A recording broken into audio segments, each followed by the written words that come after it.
जय शिव गोरक्ष। प्रिय श्रोताओं, आप सुन रहे हैं स्कंद पुराण और आज आप सुनेंगे स्कंद पुराण का भाग 25 तथा माहेश्वर खंड का भाग 24। पिछले भाग में आपने सुना कि भगवान शिव के विवाह की तैयारी होने लगी और भगवान शिव ने पार्वती को वरण करने का आशीर्वाद भी दे दिया। अब इससे आगे की कथा इस भाग 25 में सुने। रोमस ऋषि जी कहते हैं कि उसके बाद भगवान महेश्वर के भेजे हुए सप्त ऋषिगण सहसा हिमवान के पास आए और उन्हें आया देख हिमवान के मन में बड़ी प्रसन्नता हुई और उन्होंने शीघ्र उठकर उन सबका सत्कार किया और पूछा कि ये महर्षियों, आप लोग कैसे आए हैं। तब सप्त ऋषियों ने बताया कि ये पर्वतराज, हम लोग भगवान शिव के भेजे हुए आए हैं, यहाँ आप ही के पास आए। सप्त ऋषियों से हंसते हुए हिमवान ने कहा, यह मेरी कन्या है, किंतु इस समय मुझे आपसे एक विशेष बात करनी है। जो तपस्वियों में सर्वश्रेष्ठ है, परम विरक्त हैं और कामदेव का नाश करने वाले हैं, जिन्होंने काम के शरीर को जलाकर उन्हें अनंग बना दिया, ऐसे भगवान शंकर सब अविवाह के इच्छुक कैसे हो गए। अतः मुनिवरों, आपके साथ बड़ी बात विचार करके मुझे महादेव जी को अपनी कन्या देनी है। यह मेरा उत्तम निश्चय है।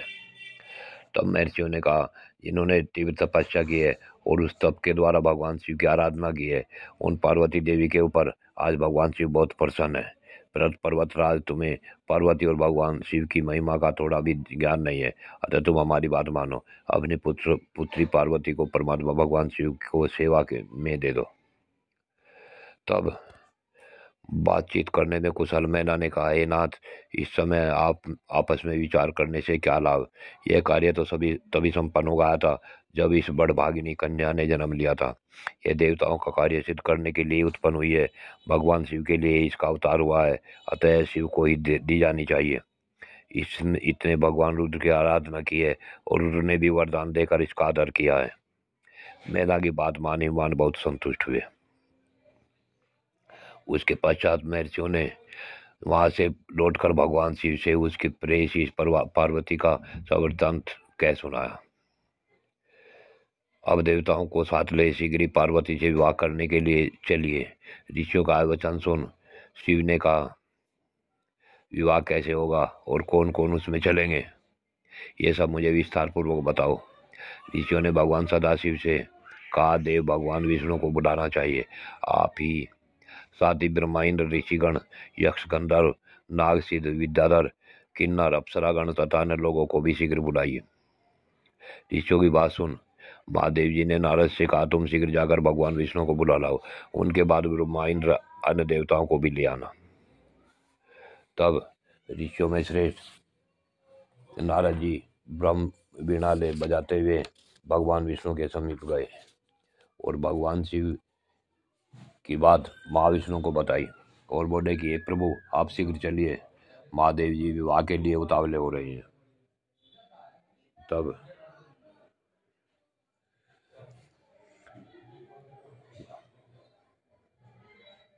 भगवान विष्णु तुरंत ही अपने पार्षदों को साथ ले वहां से चल दिए।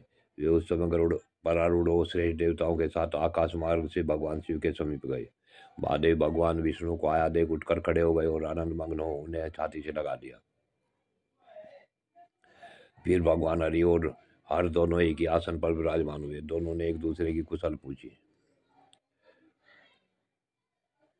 और महादेव जी बोले कि हे विष्णु, पार्वती की तपस्या से मैं उसके वश में हो गया हूँ और आज उसका पाणी ग्रहण करने के लिए हिमवान के घर चलना चाहता हूँ। तब सब ने एकत्र होकर भगवान शिव के एक स्वर से कहा, महादेव जी, अब आप हम लोगों के साथ हिमवान के घर पधारिए। भगवान विष्णु के कथनानुसार महादेव जी ने अपने हित के लिए उन सब कुछ वैसा ही किया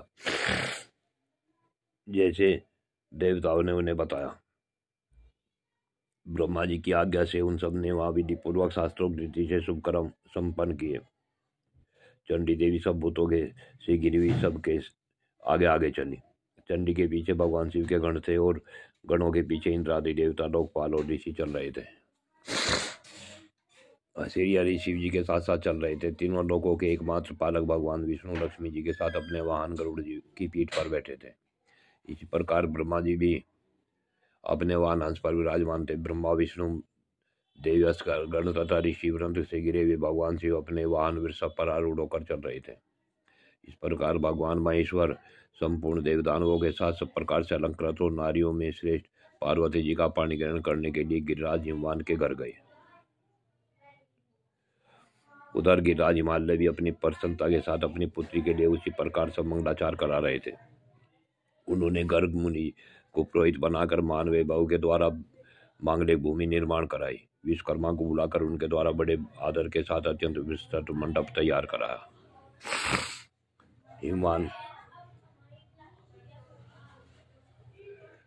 जब हिमवान को पता लगा कि भगवान शिव की बारात आ गई है तो हिमवान की दृष्टि उनके ऊपर जैसे ही पड़ी, हिमवान ने आगे बढ़कर उनका स्वागत किया और उन सब के ठहरने के लिए बड़े मनोरम गृह प्रदान किए।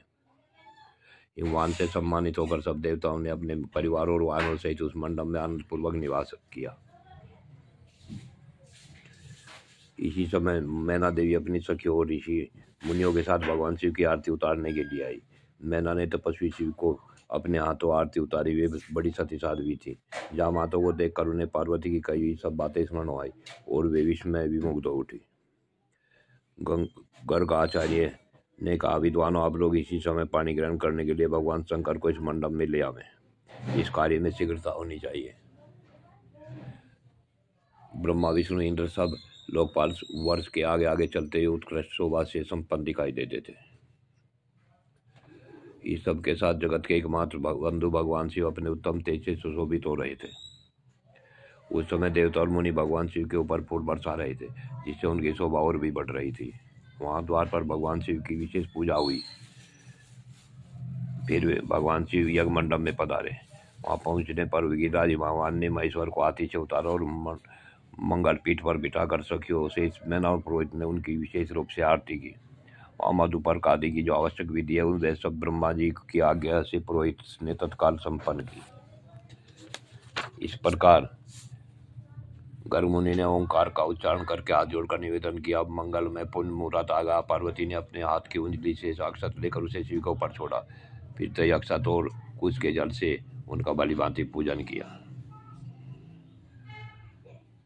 हिमवान ने कहा, तात महाभाग, आप अपने गोत्र का नाम बतावें और अपने कुल का विशेष रूप से परिचय दे। भगवान शंकर के मुखारबिंद से इस प्रश्न का कोई उत्तर नहीं मिला। उस समय नारद जी बहुत हंसे और अपनी वीणा बजाने लगे। यह देख हिमवान ने उन्हें मना करते हुए कहा, प्रभु आप वीणा न बजाइए। तब नारद जी बोले, गिरिराज, तुमने साक्षात शिव जी से उनका गोत्र बताने के लिए कहा है, परंतु इनका गोत्र और कुल तो नादी है। भगवान शंकर न तो किसी कुल में उत्पन्न हुए हैं, न इनका किसी विशेष कुल से संबंधी है। ये गोत्रों के भी परम गति है। महादेव जी नाद में प्रतिष्ठित है और नाद उनमें प्रतिष्ठित है। अतः भगवान शिव नाद में है और नादी उपलब्ध, नाद से ही वे उपलब्ध होते हैं। यही भाव व्यक्त करने के लिए मैंने इस समय वीणा बजाई है।